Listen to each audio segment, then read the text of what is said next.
Hello, I'm Durr-e Adan Haque, aka Deah. I'm an Indonesian-Pakistani non-binary lesbian. Hi, I'm Merryana Salem, aka Mary. I am a Lebanese-Aboriginal bisexual woman. We're two writers who love movies, television, and books, especially when they're gay.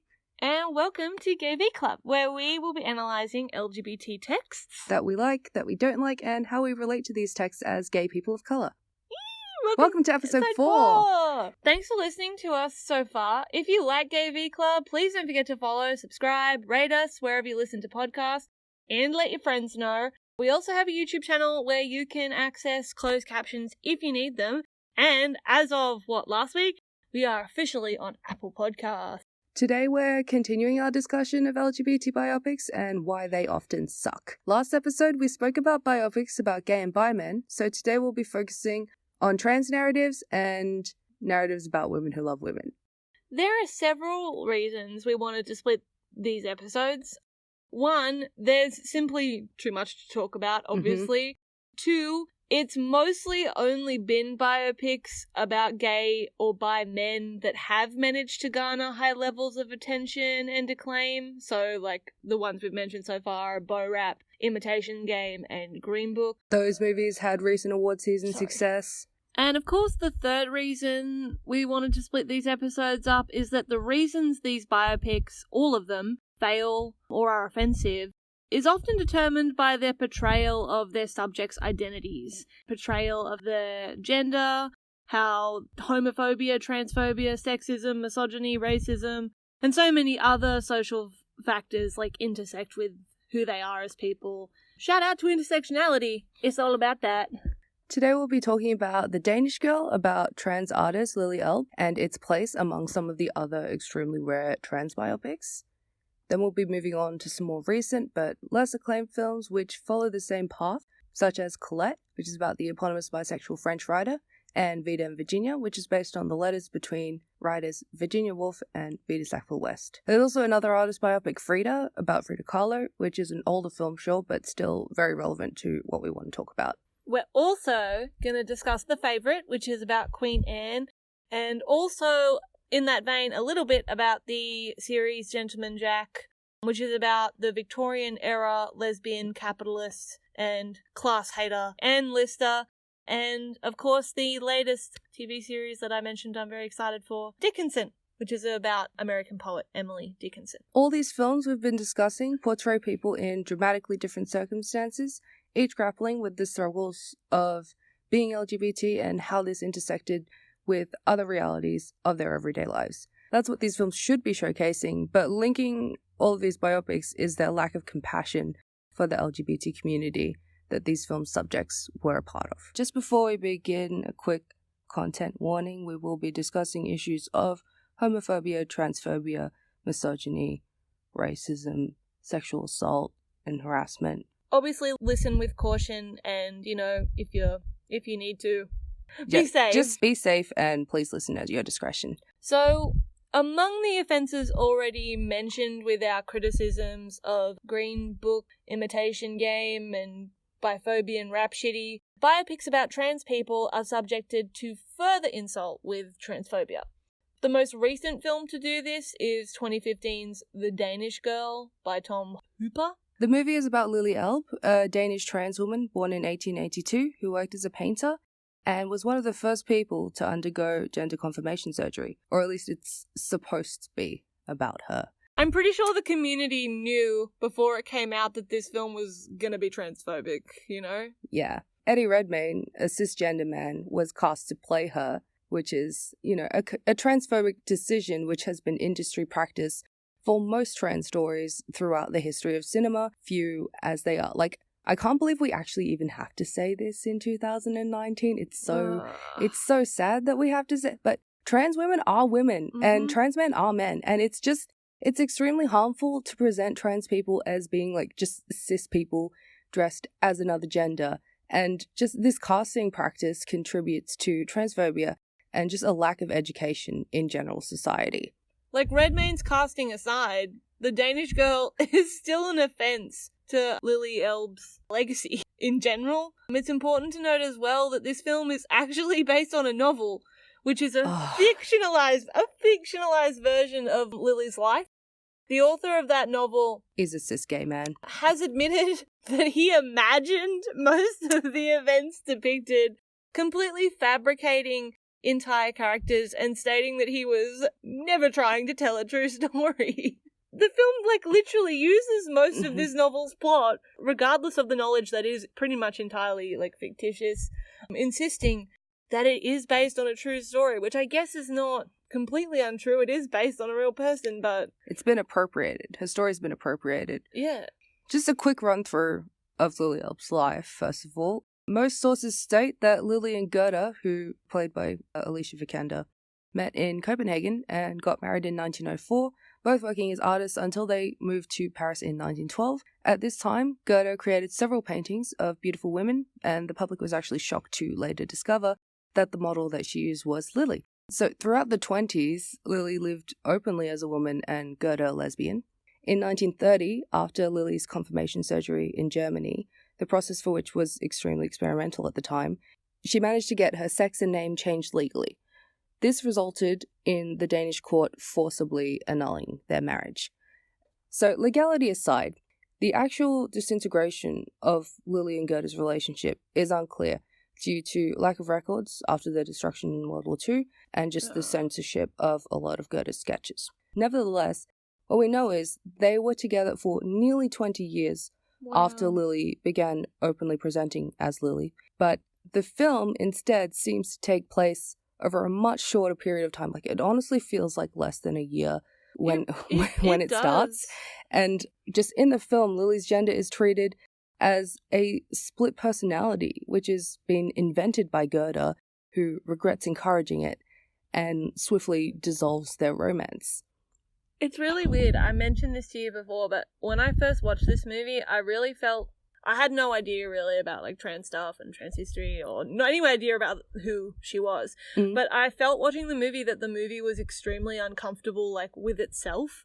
It didn't even really know what it wanted to be about, really. I just was confused watching it, what it was meant, who it was meant to be about. I don't understand why we do know why any of the people involved wanted to tell this story, but it didn't come from any place of genuine interest in Lily Elb, in the trans community, in anything really. So it's just extremely harmful to try and pass this narrative off as a true story. And also it erases some genuinely fascinating trans history. Right?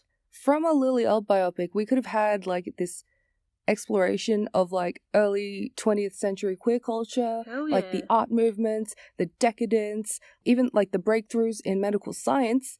But for some reason, Tom Hooper didn't want to make that movie. Instead, you mentioned the film being uncomfortable.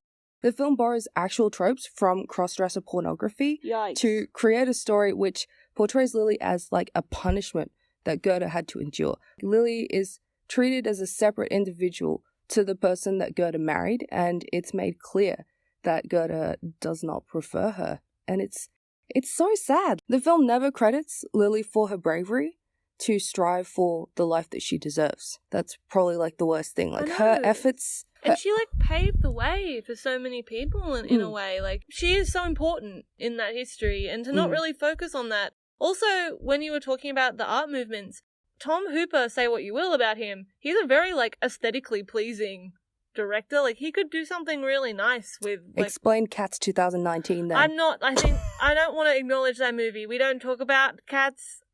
That's homophobic that you even mentioned that to me. Okay, sorry. But I think, apart from that, Cats aside, look at, Les Mis, and, he has a really nice style that could have lent itself really well to a portrayal of that art movement and queer culture if he really applied himself, but obviously he wasn't interested in that at all. But yeah, the film definitely never even bothers to credit Lily for her bravery. Her efforts to openly live as a woman are regarded as embarrassing inconveniences to everyone else involved. Her transition is actually treated as this grotesque, gruesome obsession, and her tragic death is eventually portrayed as a reward for all the supposed hardships that she put Gerda through, which is, I don't know, so upsetting, really. Yeah, it's definitely portrayed as a huge relief to everyone. Thank goodness we don't have to deal with her the final anymore. scene of the movie is they're sprinkling her ashes in that place where she used to paint all the time. And it's supposed to be like, oh, she's free now. Like, fuck this movie. Fuck this movie, honestly. Like, this film was a clear attempt at Oscar bait. We were talking about, like, why none of the people involved in making this film actually seem to have any genuine interest in portraying trans history. That's because this film was actually just a clear attempt at Oscar bait, which succeeded. Because the Academy, it has a history of awarding cis actors playing trans people. Like Hilary Swank, she won Best Actress in 2000 for playing the real American trans man Brandon Teena in Boys Don't Cry. Just 2 years before the Danish Girl's release, Jared Leto won Best Supporting Actor for playing a fictional trans woman in the Ron Woodruff AIDS biopic Dallas Buyers Club. And like Eddie Redmayne, who had just won Best Actor for playing Stephen Hawking, he was nominated again alongside Alicia Vikander, who actually won for such a terrible, terrible role. It truly is a classic case of appropriation without any kind of authentic representation. Like, it is disgusting the way Hollywood and cis actors only see trans stories as a challenge for them so they can be rewarded with these accolades. Like how they treat trans people like they only exist for roles for these actors to play so that they can garner, like, guaranteed Oscar success. And the fact that, you know, everyone you just mentioned did win just speaks to that. Like, this is not an abstract concept that we're conspiratorially... Or was recognized, yeah. Yeah. Like, these actors, these cisgendered actors who play these trans people, they act as if there's nothing harder to do than play a trans person because these people are so far removed from trans people in day-to-day life as far as they know. As far as they're aware. So they think that they automatically deserve some kind of recognition.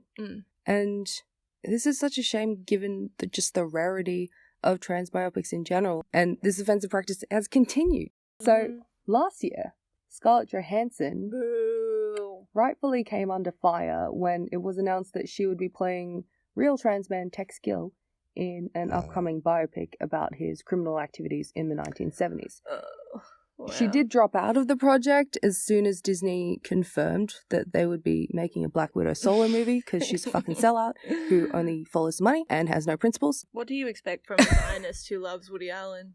Yeah. Before this, her only response to criticisms was that basically if other cis actors can do it, why can't I? She was like, why aren't you questioning, like, Hilary Swank? Why didn't you ask Jared Leto this? Why didn't you ask Felicity Huffington? Like, she's so close. She's so close to actually getting the point. It's almost painful. Like, girl. Also, we did ask. We did ask, okay? And you ignored. Oh, God. Like, she just wants to know why she can't play a tree. You know, why can't she? Any animal, any rock, any person of any color. I should be able to do it. That's my impression of Scarlett Johansson. It's beautiful. I haven't actually seen a Scarlett Johansson movie in a while, so I can't do like a proper impression of her. Her voice is like weirdly deep. Yeah. Anyway, like, even Rachel Weisz, while promoting Disobedience a few years ago, she expressed her interest in playing Dr. James Barry, who was a prominent surgeon in the 1800s who, upon his death, was discovered to be trans. Like, I actually have no idea if this movie is going to happen because there don't seem to be any other details about the project available. Like, there's no, like, I can't find any information on, like, any directors or writers attached, but I hope that, I wouldn't say that I hope it doesn't happen because I think a biopic about James Barry would be cool, but I hope that an actual trans man is cast if it does. Well, they better, otherwise don't make it, you know? Yeah. Like, don't make it. Even on instances where there isn't ciswashing, there is just general erasure of trans people in history. For instance, that movie. Thankfully, no one watched this movie Stonewall, where they show... That's right. Don't they not include any of the trans people that were at Yeah, they Stonewall? ignore the involvement of black trans women like Marsha P. Johnson, like Mish Major, in the riots. Yeah. We literally owe them everything. Exactly. Like, more people need to speak about this in general. More people need to be showing solidarity with trans people, including and especially the cis LGBT community. Like, we do owe them everything. Like, trans activists already have so much on their plate, like so many more pressing things that they unfortunately have to fight for, like getting governments to treat them like human beings. And we should at least be standing with them in relation to their rights. to how they're represented, because we really do, like, cis LGBT people owe the trans community, especially black trans people. Especially the black trans community. Especially black trans women, like, everything for actually creating the movements which have done so much for us. Like, it's the least that we could do. Honestly, trans people just deserve so much better. Like, Tom Hooper, like, when he was criticized for casting Eddie Redmayne, was like, oh, he's just like, I absolutely think that trans people should have access to roles like this. It's like, dare I say, only trans people should have access to playing roles like this, first of all. And he was all just like, I just think there's something really gender fluid and feminine about Eddie Redmayne. Fuck off. What is he? Why would you say anything? Like, this movie is a classic case of why would you say anything? You know, I think it would have been better if this movie hadn't been made, or they'd done their research properly. Yeah. Yeah. One of the two. Now that we've exercised our demons about this terrible Danish devilry movie, we're going to move on to biopics that cover bi and lesbian women. And we're going to start off... Lily Alb was probably bi, we would interpret. Probably. Lily Alb as being bi, but, you know... I should say cisgendered then. Cisgendered bi and lesbian women. And we're going to kick things off with Colette, which is a biopic about bisexual French writer Colette, starring Keira Knightley as Colette, with a focus on her first marriage. Willie is played by Dominic West. Willie was also 14 years older than Colette, meeting her when she was a teenager and marrying her some years later when she was 19-20. I'm not laughing at this. I'm laughing that in the movie... They try to pass off Keira Knightley, who was a 30-year-old tax-paying adult woman, as a 15-year-old in the beginning, just by giving her pigtails, yeah. And a fringe? Yeah. So Colette wrote 4 extremely successful novels under Willie's pseudonym, and he took credit for her work. Willie is undoubtedly the villain of this movie, but it's become an obvious pattern in films about bisexual people that they focus on their different sex relationships over their same-sex relationships. As we discussed last episode in Bohemian Rhapsody. Yeah. That being said, Colette does dedicate a significant portion of the film to Colette's romance with Missy and her other dalliances with other women.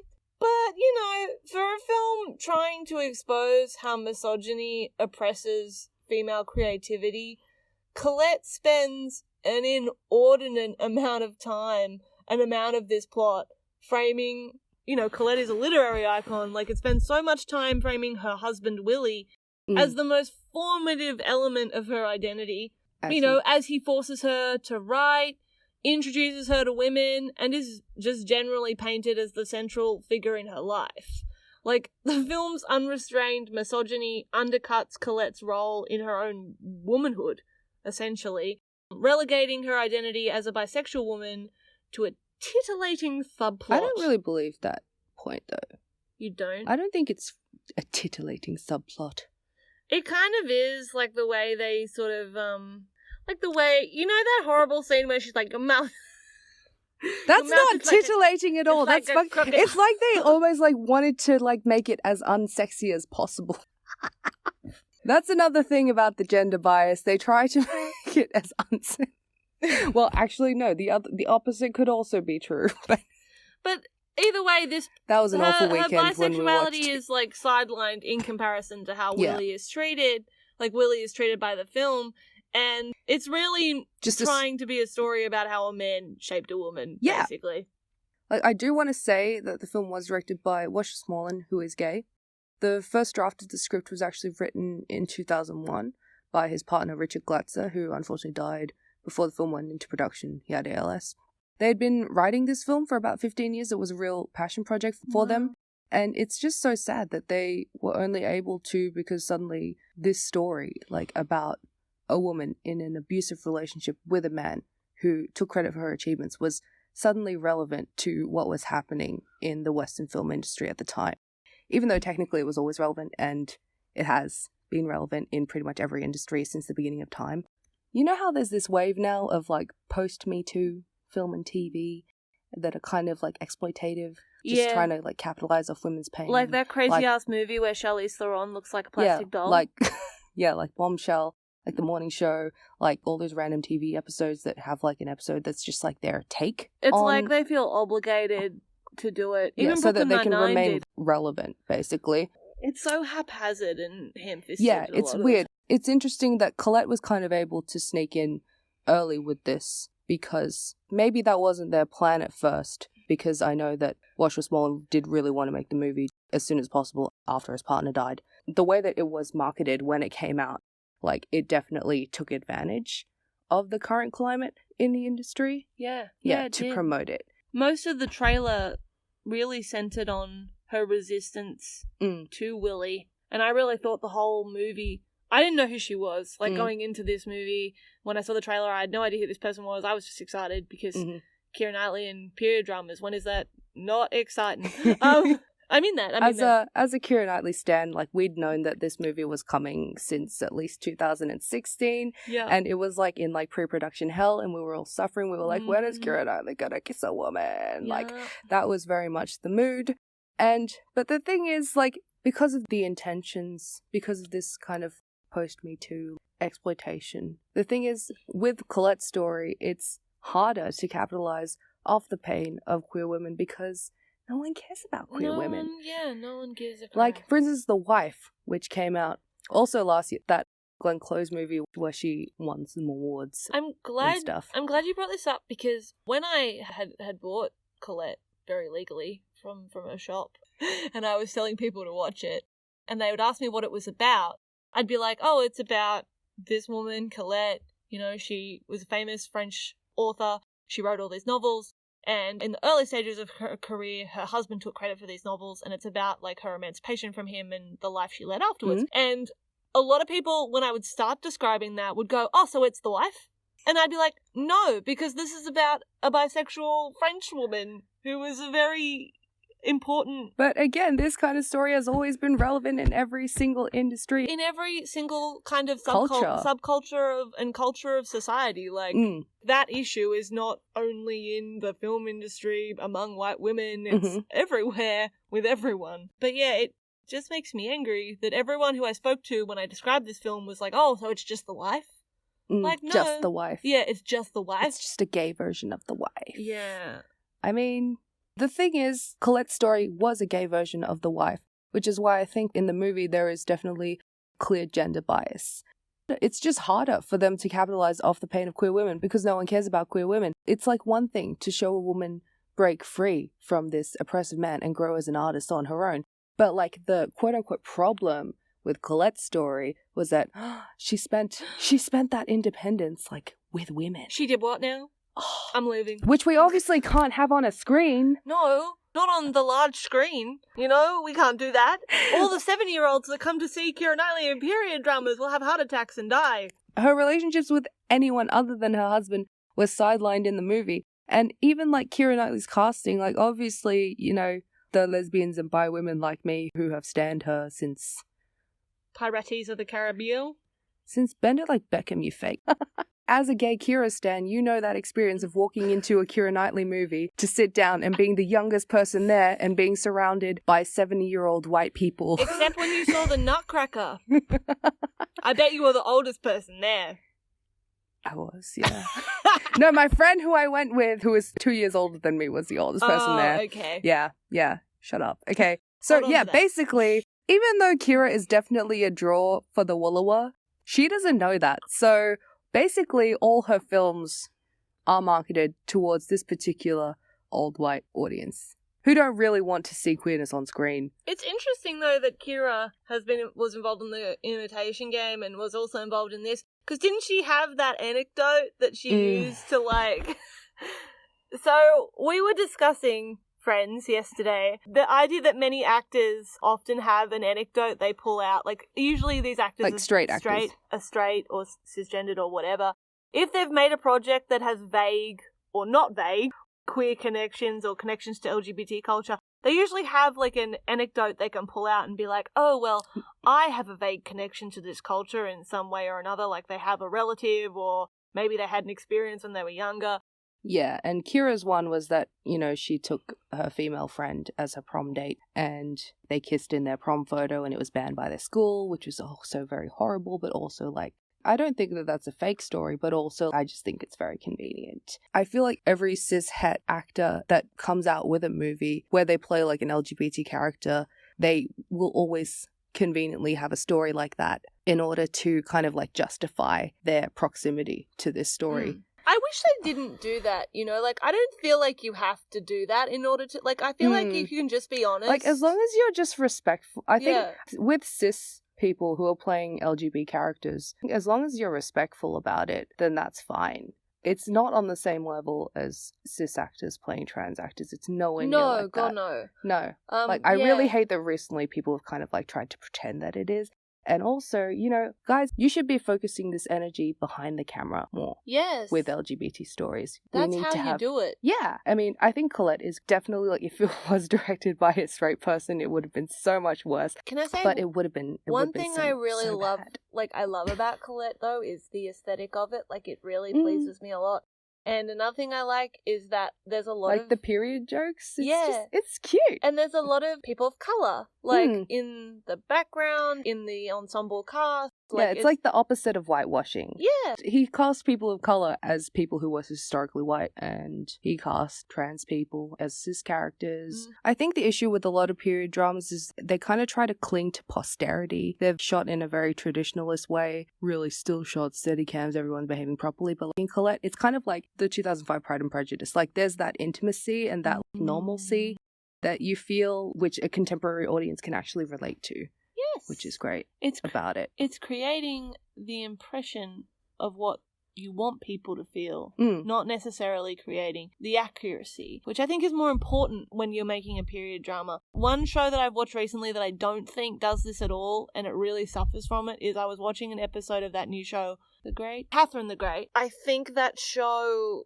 tries to gun in too much on accuracy, and in doing so they sacrifice any kind of impressionability or relatability, because you're just sitting there going like, why should I care, kind of thing. Like, you know, alienates you. It does. Because it's a different time period. Like, you need to be able to relate to it in some way still. Like, it still needs to be relevant to us in order for us to be interested. Yeah. There has to be a reason you feel like this story from the past needs to be told now. And it can't just be because you think Helen Mirren is great. Yeah. And it can't just be because you want to profit off the Me Too movement and women's pain and stories. Which is kind of what they want to do. They make the point over and over again. Catherine the Great, she says every, like, second line that comes out of her mouth is like, oh, people hate a strong woman in power. Like, every second line, that's it. Like, some variation on that line. I'm like, yep, they do. Keep waiting for something else to happen. Like, why should I care? Kind of thing. Like, okay, yep, we know that. We're not brainwashed to idolise the monarchy because we're not white, so... yeah. But I think, going back to Colette before we move on to our next our next icon is, like, yeah, I think that the one thing that Colette does do really well, I think it's got a really good script. Like, in terms of how the movie plays out, it's like a really good script. Aesthetic is good. The way it creates emotion is good. It's just not really, like, the best. Kira has a great teeth-gritting moment. She does. Yes. She does her teeth-gritting thing so good. You see her kiss a woman. Yeah. Several times. Oh, and she's got hairy armpits. Yes, she actually, like, grew out her arm. Wow, amazing. We love it. Yeah. So there was a lot of, like, period drama stuff that was really good in Colette. I think it's a good period drama. It's not a good drama. It's not a good I still biopic. don't really like it anyway. All right, shall we move on? Yeah, so while the husband bias in Colette was disappointing to watch, at least Willie was always framed as the villain. By the end of the movie, Colette washes her hands of his parasitic influence on her life. Like, at least it does that. The same could not be said for the 2002 Frida Kahlo biopic Frida, directed by Julie Taymor and starring Salma Hayek, who also did research, pitched, and produced the film. In this movie, Kahlo's husband, who's a fellow Mexican artist, Diego Rivera, he's presented as the most influential person in her life, from her beginnings as an artist right up until her death. And, like, there's a lot of frustration while watching this film. It almost kind of portrays Kahlo as being, like, foolish, like, for having that enduring love for him. It's just very frustrating to watch. Idiot, you know? I get that this was a passion project for Salma Hayek and Frida Kahlo is her hero, but I don't know. Like, I think that's one aspect where the film fails. Another element that we do have to consider now is all the scenes that do reference Carla's bisexuality, her attraction to other women, they seem to be an afterthought. And in December 2017, Salma Hayek revealed through her piece in the New York Times that those scenes were actually only shot to appease Harvey Weinstein. While it's obviously not great that Hayek's original vision for the movie seemingly omitted Frida Kahlo's bisexuality, that's not the point. The wider issue that we want to discuss today is the issue of the male gaze intruding on and controlling the portrayals of the sexualities of women who love women, where films about bi women and lesbians are marketed for straight male audiences, like for their pleasure, rather than for actual bi women and lesbian viewers. So Weinstein, who had been making unwanted sexual advances towards Salma Hayek for some time before the movie went into production, made several extremely unreasonable demands and stipulations for the film, which his company Miramax was producing. This included an unpaid rewrite of the script, which Edward Norton completed uncredited, as well as the raising of $10 million and the recruitment of several big-name stars to play supporting roles, which Hayek achieved much to Weinstein's annoyance. I'm just going to read a direct quote from the Times article that Salma Hayek wrote. He had been constantly asking for more skin, for more sex. Once before, Julie Taymor got him to settle for a tango ending in a kiss instead of the lovemaking scene he wanted us to shoot between the character Tina Modotti, played by Ashley Judd, and Frida. Halfway through shooting, Harvey turned up on set and complained about Frida's unibrow. He insisted that I eliminate the limp and berated my performance. Then he asked everyone in the room to step out except for me. He told me that the only thing I had going for me was my sex appeal, and that there was none of that in this movie. So he told me that he was going to shut down the film because no one would want to see me in that role. He offered me one option to continue. He would let me finish the film if I agreed to do a sex scene with another woman, and he demanded full frontal nudity. Ugh. Which is disgusting. Like, Salma Hayek, I'm so sorry that this happened to you. It's such a gross abuse of power, and just as if stories about bi women and lesbians, it's like as if they only have value when they can contribute to men's pleasure. I think it's also fair to comment here, like, Frida is a woman of colour. There's an aspect of, like, fetishization to that as well. You know, not only fetishization in terms of sexually, but also, like, fetishizing her pain and, like, and her life in general, which I don't think Salma Hayek really wanted to do. I think she genuinely set out to make a relatively truthful, I mean, I feel like she might have been uncomfortable with the bisexual part. Maybe that's why she wanted to leave it out. But, like, you know, she set out to make a relatively truthful depiction of a person she admired. And instead she's having to deal with this gross fetishization by this white man who is making these awful stipulations for her to make this who has movie. A history of sexually harassing her as well. Further along in the article, she said that she actually had a breakdown on set when filming. She said, like, not because she had to be naked with another woman, but because she had to be naked with another woman for Harvey Weinstein. And, like, she actually had to take a tranquilizer to get through it, that's so awful. That is, like, a form of sexual assault. Like, yes, that it is, like, absolutely. It's wrong, and it makes me so angry. It's wrong to put a person through that. No. You know what's even more disgusting? Like, he wasn't even happy with the finished scene, and he actually threatened to release the film straight to video just because he could.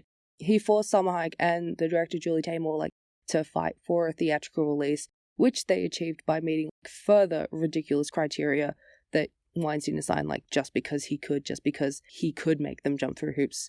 So he did it.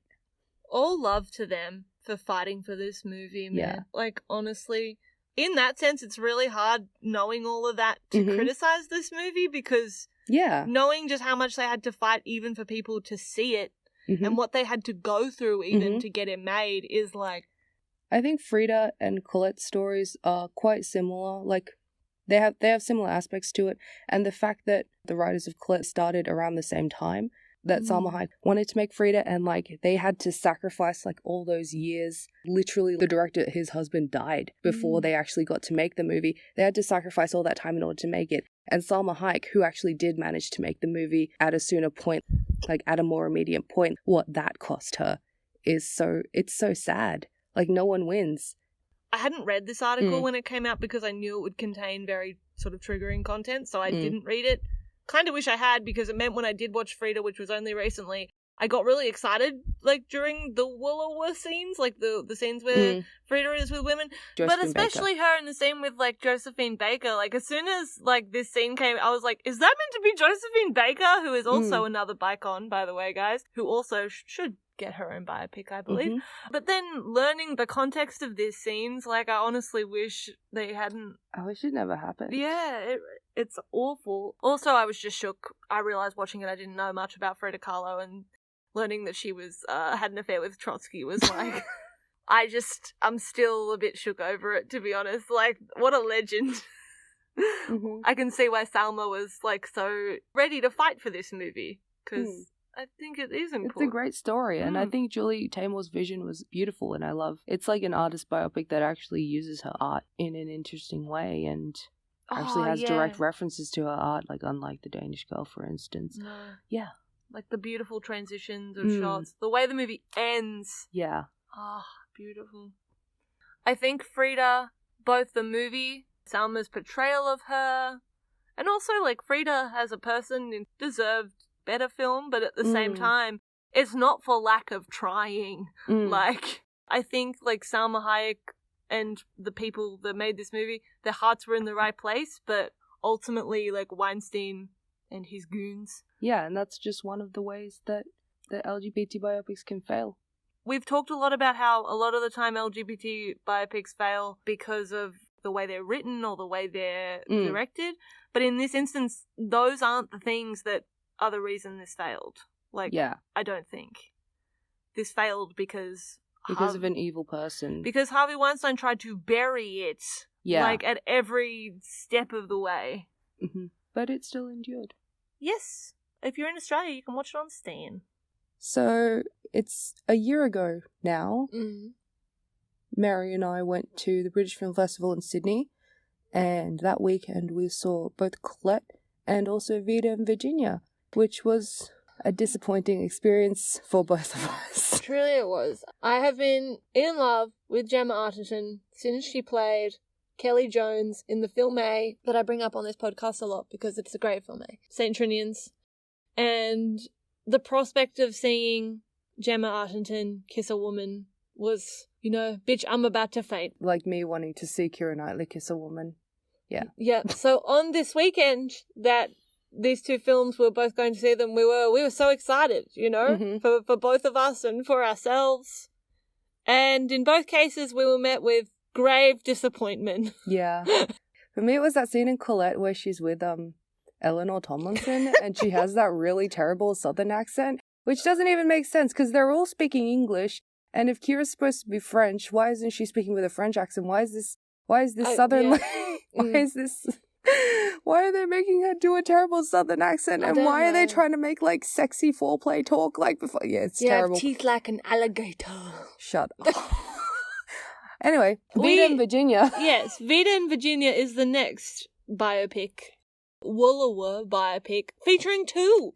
Woola, a whole two. Well, I suppose, you know. Vita Sackville-West and Virginia Woolf. The legends themselves. With Virginia Woolf being played by Elizabeth Debicki and Vita Sackville-West being played by Gemma Arterton. The movie is based off a play, which is based off Vita and Virginia's letters that they sent to each other. I think they sent them to each other over about 10 years, wasn't it? There's over, like, 500 of them talking to each other and... Yeah. Yep, there's a lot. Like, they were all, like, published posthumously, and it... Unfortunately, some of them were destroyed, I did read, and censored, and all this other stuff.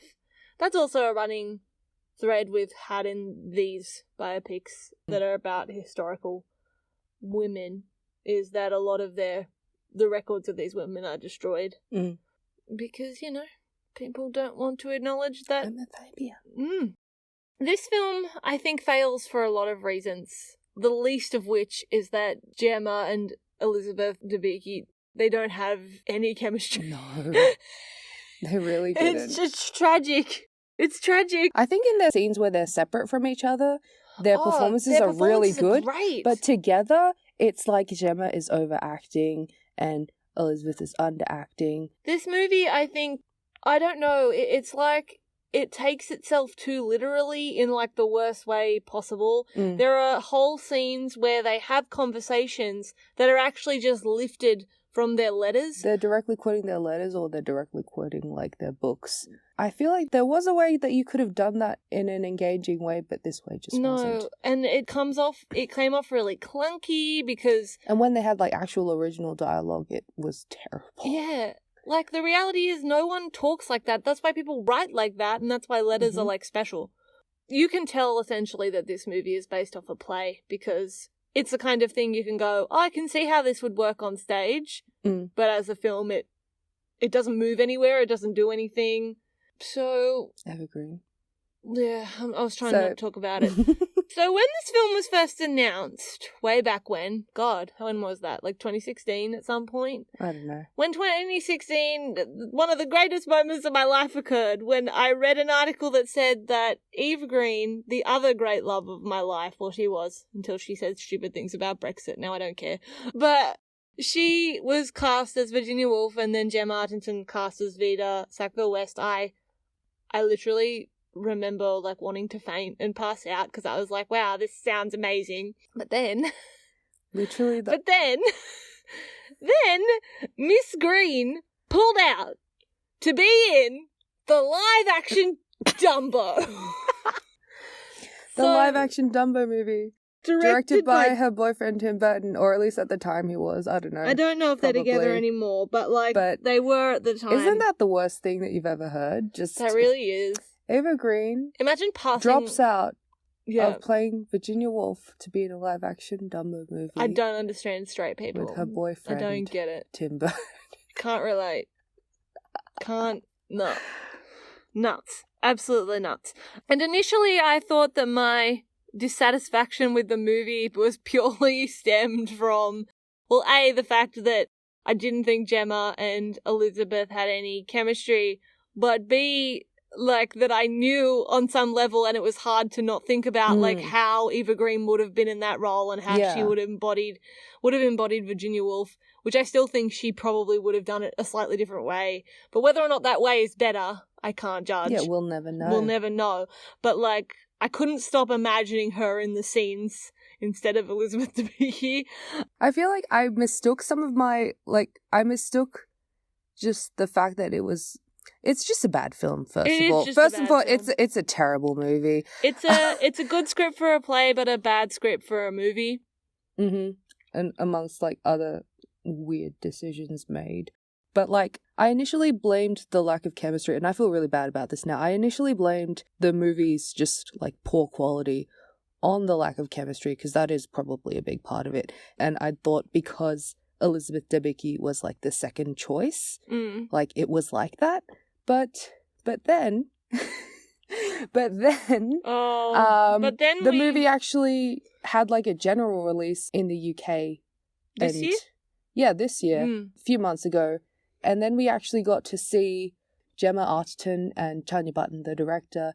They actually started promoting it and telling us what they actually thought about these women, about Vita Sackville-West, about Virginia Woolf. And it made me realize that, honestly, it was, like, pretty lesbophobic and biphobic, the things that they were saying. Basically, while promoting this film, they described that one of the selling points, they, like, actually thought this was a boast, was that audiences, like, early audiences watching the film would say, oh, I forgot it's like that we're watching, like, a gay couple.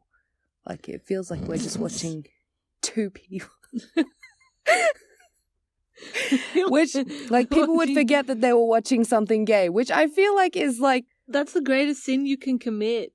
Exactly. Like, when you're making a film about two very practically confirmed bisexual or lesbian women. But yeah, it's pretty much the biggest sin you can commit, I think, as a filmmaker. And you can definitely tell in the film how ungay it was. Like, not just in the lack of their chemistry together, but the way that these characters in the movie would talk about each other in their absence. it was very ham-fisted. Oh God, she's so mysterious to me. I don't know what she's feeling. I don't know if she actually likes me. The thing is, in this movie, we're supposed to believe that they're deeply in love with each other, but they really don't seem to like each other at all. No, that is true. They might seem to be in love, but most of the time they don't seem to be, like, they like being around each other, which is, like, a really weird dynamic. There's so many scenes where they're kind of just like torturing each other. There's so many scenes where Virginia kicks Vita out of the house or the room or something, like, or Vita turns up to a party just to, like, be petty with Virginia. I'm like, I don't know, like, was this what they were like? Is this what you think they were like?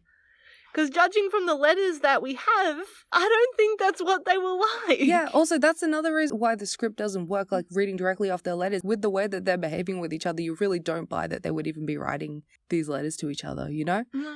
The way we're talking about this movie kind of reminds me of The Imitation Game. Like, the bragging point of it is that it's not as gay as it could be, you know? And that's not as gay as you feared it would be. Yeah.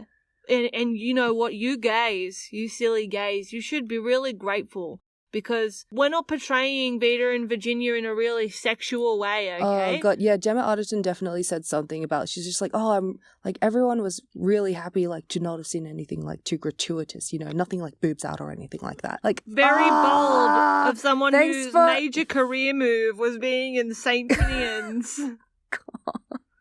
I don't think we need to talk about this movie anymore. I can't even talk about it coherently. Like, this is going to be the weakest part of the episode because sorry, guys. Genuinely, like, I really hate this movie so much. It's so bad. I don't even want to talk about it. Movie. But just the fact that it's bad and the fact that people making it, like, have no actual real respect for Vita and Virginia's identities. But I don't think they have enough respect. I don't even think they respect their work. Like, forget their identities. Like, I don't even think they respect them or, like, understand what these women did in their time and, like, what they also suffered during their time. The way the movie does try and handle, I say handle, quote unquote, but it's not really a handling. The way it sort of just chucks Virginia's mental illness in there willy-nilly, like, you know, just having her randomly, like, walk out of houses and walk into water and, like, all this stuff. Like, you feel like it's going to go somewhere and it never does. Like, the movie, I feel, actually felt like two separate movies, like a movie about Vita and a movie about Virginia, that they just went, I guess we'll just smash them together and see how that goes. Like, it felt like they were competing to be the protagonist of the movie that should have been about both of them. That's how I felt watching it, but... Yeah.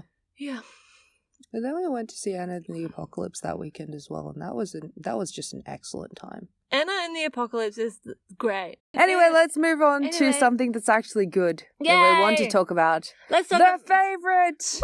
Woo! I love 2018. I love how it's directed by Yorgos Lanthimos, starring Olivia Colman, Rachel Weisz, and Emma Stone. It truly is The Favourite. The Favourite is set in the 18th century. It's about Queen Anne, about Sarah Churchill, and about Abigail Hill. And it's based on the relationship between these three women. And like Vita and Virginia, it is drawn and extrapolated from letters that were discovered that had been kept by Sarah Churchill. By Sarah Churchill. And like letters between her and Queen Anne. Yeah, so the thing about The Favourite is, like Vita and Virginia, it is not based on any concrete historical record. Obviously, it is derived from history, but we don't have, like, a official record of the events that transpired in the film from the perspectives that they're shown from. But where, like, Vita and Virginia was quite rigid and quite literal with its interpretation of correspondence, like, to the point of almost sheer boredom. Absolute boredom. Absolute almost. Boredom. Like, The Favourite has a lot of fun with this. Like, it's a very compelling lesbian narrative right up to the point where it makes us want to die. Yeah. Just, that was a very upsetting movie, I think. Like, it's a really great movie. It's really good, but also...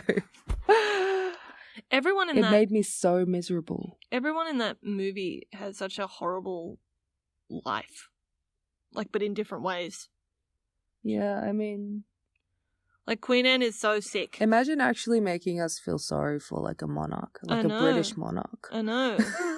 Like, But I don't feel too sorry, but actually, like, me remembering, oh yeah, that's Queen Anne, and she had like a huge investment in the slave trade, made me like feel better about Oh, true. how shitty the movie made me feel. Anyway. But in terms of the story, like, thinking about them in the story, they're all, like, so sad.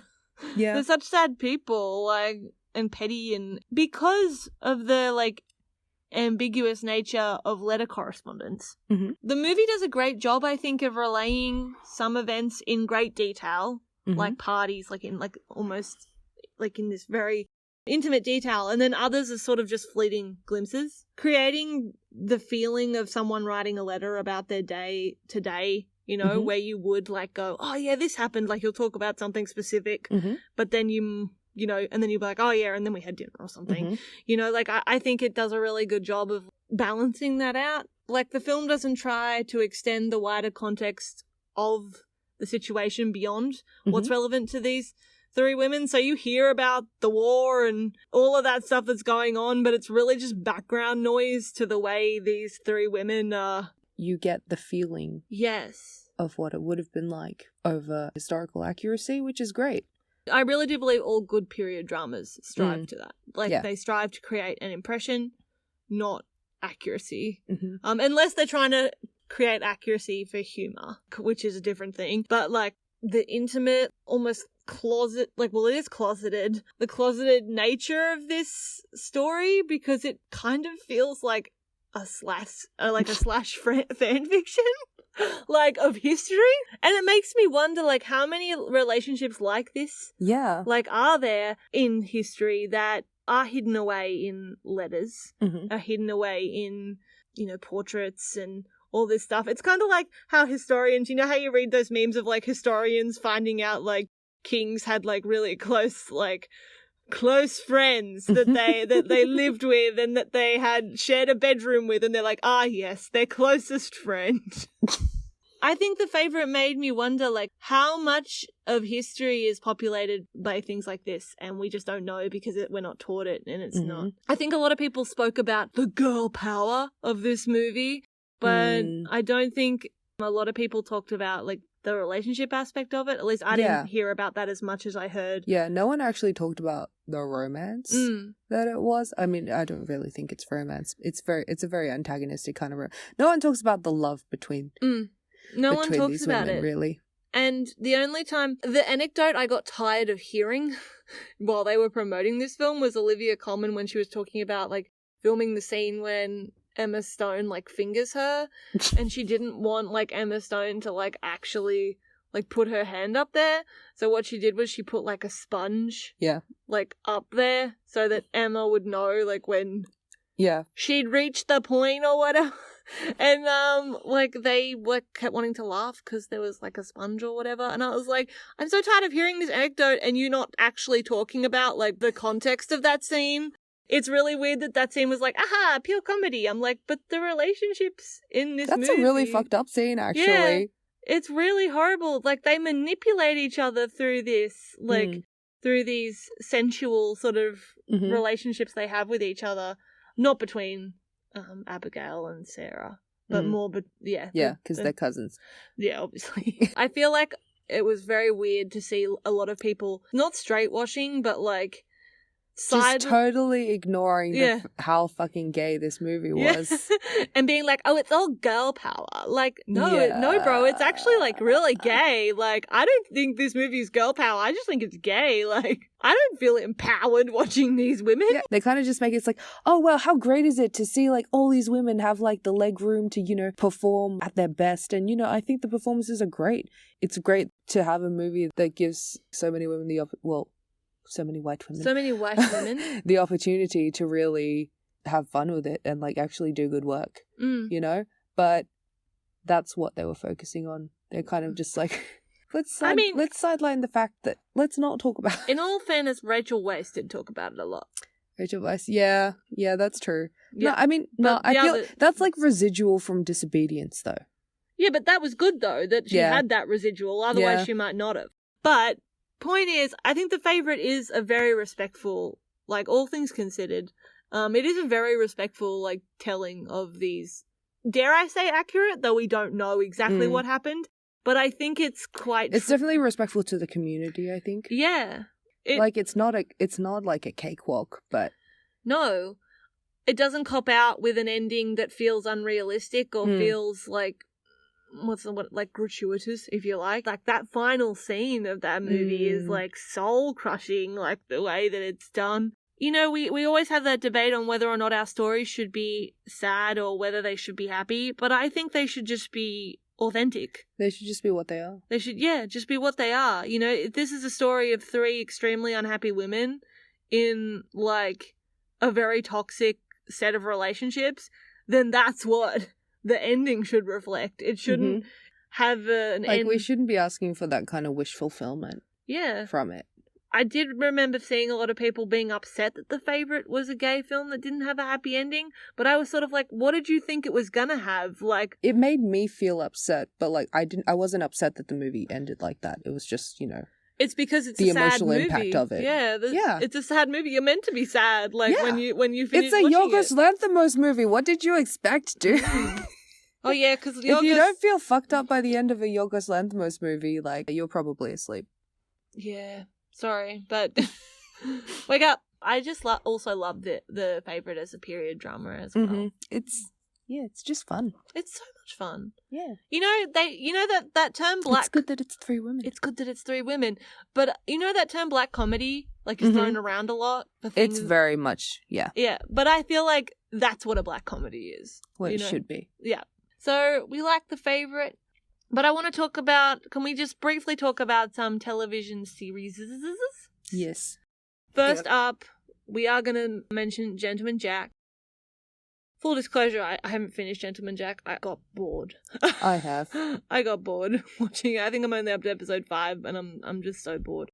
But it's fun, I guess, if you forget the fact that Ann Lister is a horrible person. Same way if, like, you forget in The Favourite that these are terrible monarchs who are, like, obscenely rich. Yeah, same way. I think, though, the difference between The Favourite and Gentleman Jack, though, is The Favourite does make that the obsceneness of their, like, it does make the point that they are obscenely rich a lot. And, like, the cruelty of that. Then the cruelty of that. Like, that point is made quite often. But in Gentleman Jack, it's sort of like, we're supposed to root for her. Ooh, she's a lesbian and she's owning the property and wow. And she hates poor people. Hashtag feminism. Hashtag girl boss. She annoys the crap out of me. And I actually think there should be space to have, like, unlikable lesbians and unlikable women who love women. There should be a space for that, and I think Ann Lister is a perfect example of that.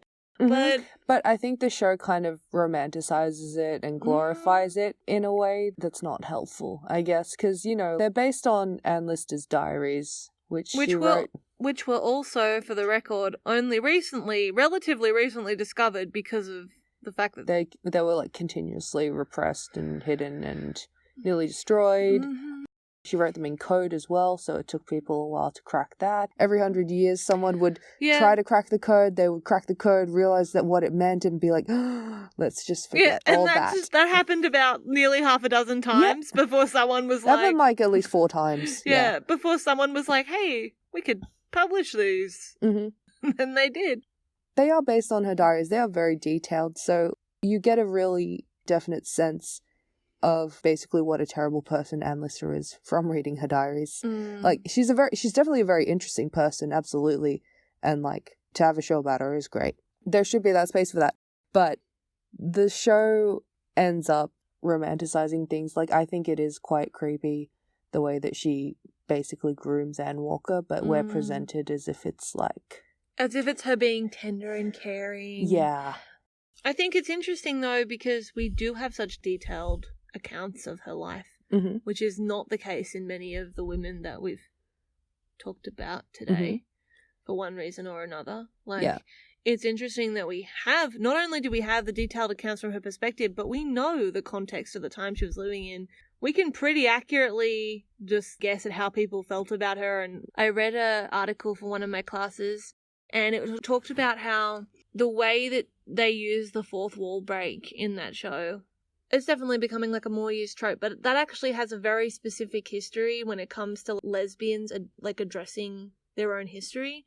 It's like a film tradition, and if you look back at The Watermelon Woman. It's like in that vein of lesbian history specifically being crafted by lesbians themselves for other lesbians.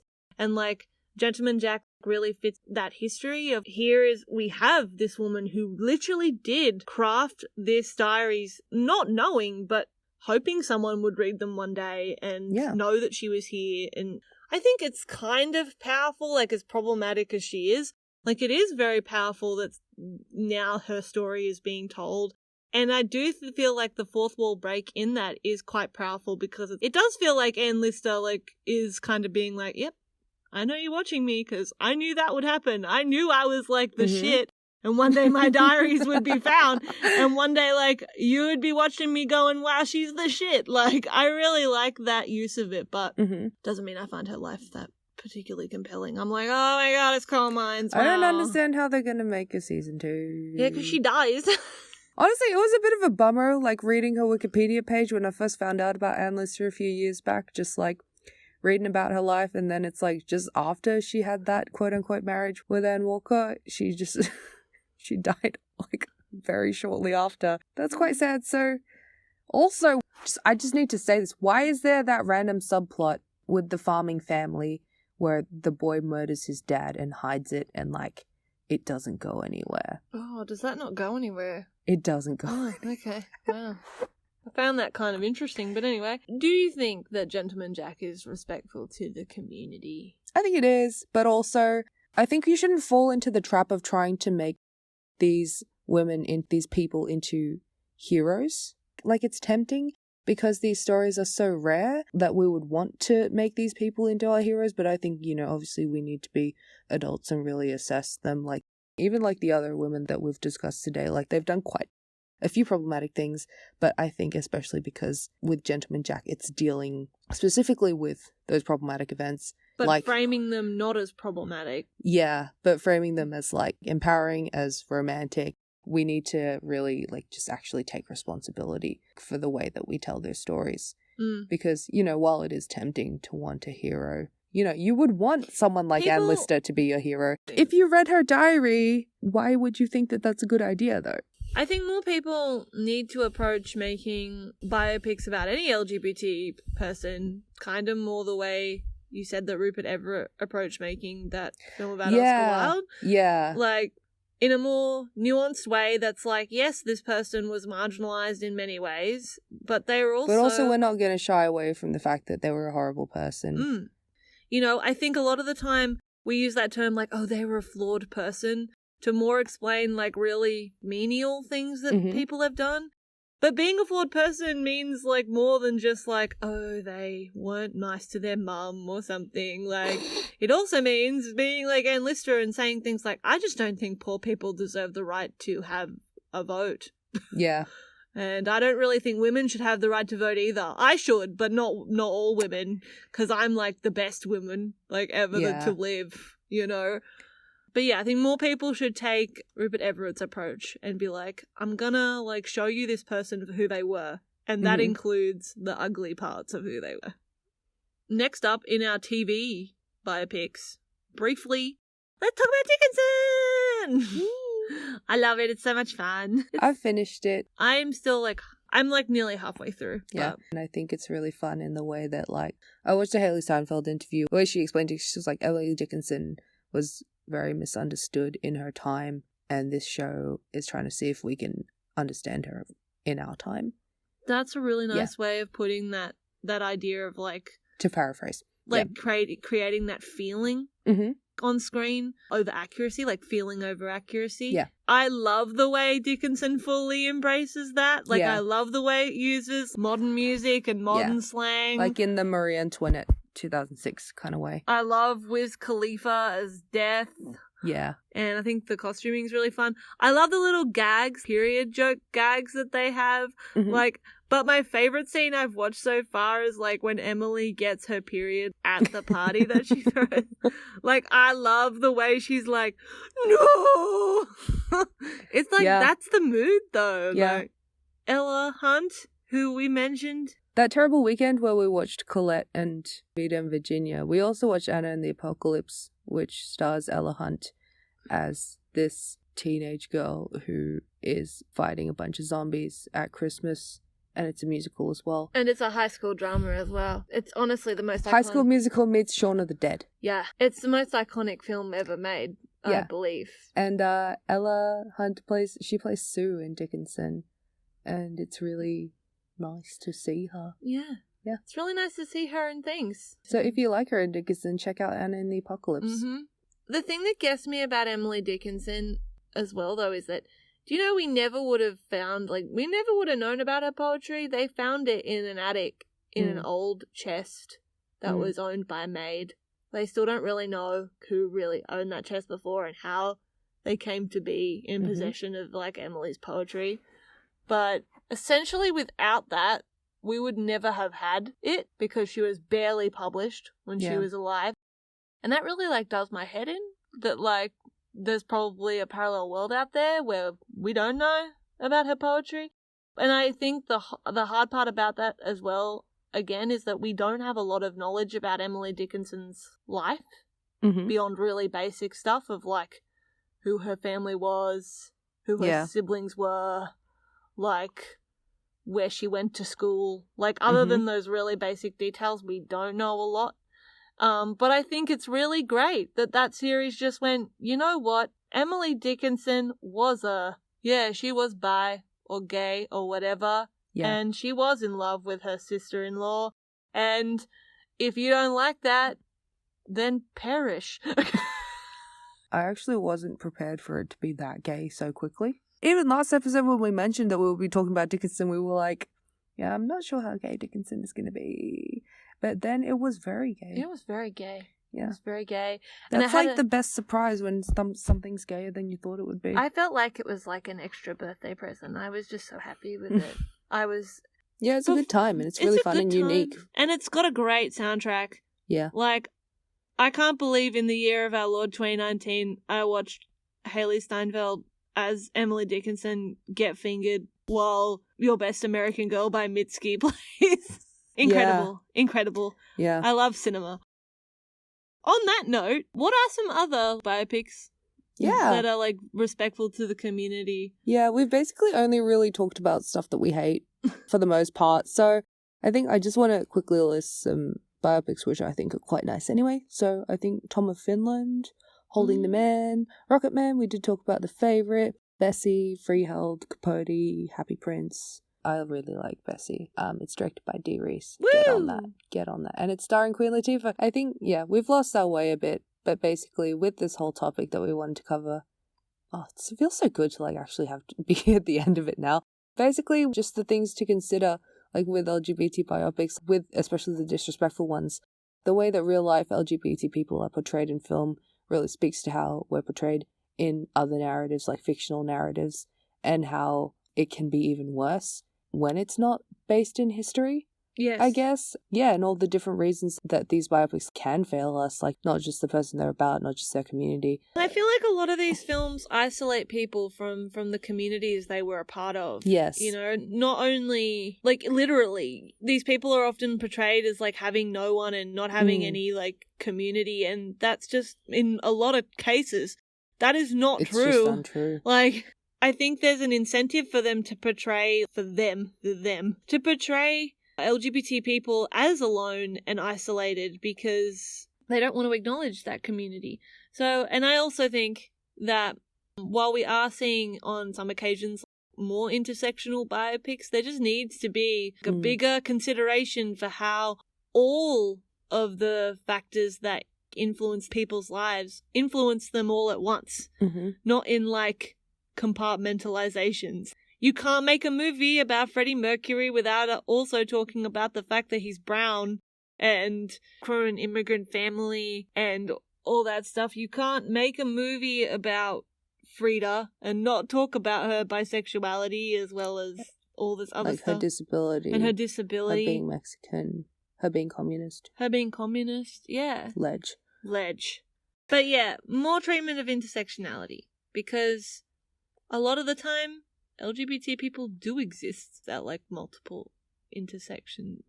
Anyway, I think that's it for us for today. Yeah. So, As per usual, you can find us on the socials. Twitter and Instagram at GayV_Club, and our individual socials are linked in the bios of those. Yep. We're on YouTube if you want closed captions. If you have any questions, like if we weren't clear on some things as well, feel free to ask on the socials. Yes. And also, if you have anything like that you might want us to talk about in future episodes, Ooh. like hit us up. Yeah. You know? We've got a plan, but we're open to suggestion at this point.